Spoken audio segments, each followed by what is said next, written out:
এই কারণে আমরা 30 জন বা 25 জন বা 20 জন এই যে ভাব, এই ভাব বর্ধিত হবে এর চারিদিকে আস্তে আস্তে আস্তে আস্তে।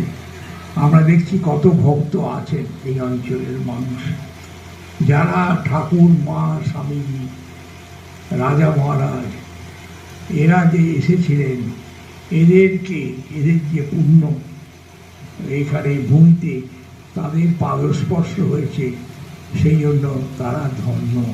তারা যেন তার পরবর্তীকালে যারা আসছেন, যেসব ভক্তরা, সাধুরা, সকলে ধন্য যে এই ভূমিতে এই শ্রীরামকৃষ্ণ ভাব ধীরে ধীরে ধীরে ধীরে প্রসারিত, বর্ধিত হচ্ছে।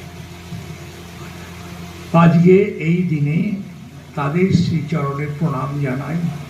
আপনাদেরকে সকলকে আন্তরিক শুভেচ্ছা, সহানুভূতি জানিয়ে এই কাজটি যাতে সুন্দরভাবে হয়, আজকে এই দিনে বারংবার তাদের চরণে ভুলুণ্ঠিত প্রণাম জানিয়ে আমার বক্তব্য শেষ করলাম।